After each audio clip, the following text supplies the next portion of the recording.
So Ja just got traded to Portland, and I'm going to break down the trade for Portland and the Grizzlies. And we're going to go through and see who won. So right off the bat, I'm going to say for the Grizzlies, they're going to get a C minus. With Grant, he's going to pick up his option next year. He's getting paid $30 million. And then you get Chris Murray, which I don't know if he's going to actually have a chance to crack the rotation. And compared to the two other guys that Grizzlies just shipped off, they got the least amount of trade assets for Ja, where you almost had to attach a pick to get rid of him. So that's just, to me, is a bad franchise move because you sold high in the other two, which is fine. But Ja, you couldn't get anything worth. And you could have probably ran it back with him next year and have him healthy. And I'm sure his value would have gone up if he could just stay healthy. You might have gotten maybe a few second rounds or something. But it's just a lose because you're tearing down this team that you spent so much draft capital to build. And then you got to redo it again. And the West is only getting stronger. You have OKC, the Spurs, and then you have a bunch of other teams that are still relatively good that you're going to have to compete to rebuild against and try to get somewhat near what you had previously. So, for me, I just don't like what you got back for Ja.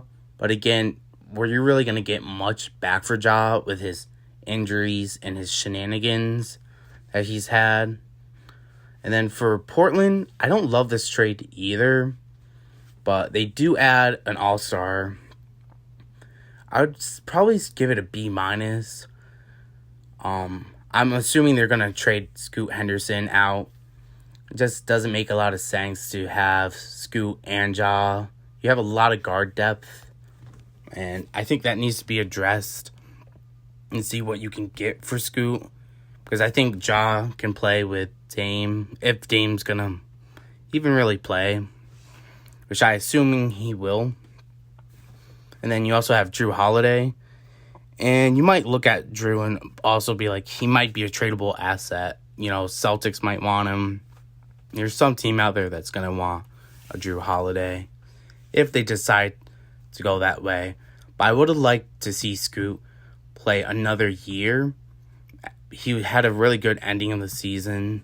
I think it would have been really nice to see him play and see what he can really accomplish. But we won't. Unfortunately, that's not going to happen, and we won't see him play there. I think for the players' actual rankings of if it's going to benefit them, I think for Ja, it really does help him. He gets put into a team that was relatively good last year. There's a lot of talent around him. I think him and Sharp are going to play really nice next to each other. For Grant, he's going to the Grizzlies where it just doesn't make a lot of sense for a guy his age to play at. But I don't know. For Scoot, he's the odd one because it kind of diminishes his role if he does stay. Is he gonna just be a backup point guard to Ja? I mean, that would be good if Ja goes down with injury, that you have a Scoot Henderson that you can just insert into your starting lineup. But for their actual market, I think Ja's market doesn't really go up that much. It might if he stays healthy. But I think with Portland, with this trade, I don't think it's a win now, but they're got to start building something more coherent if they want to contend. And if they aren't going to contend, I feel like they're the loser of the trade. But only time will show who really won the trade. And this might not be a win-win trade for either team. It might just be a trade at the end of the day.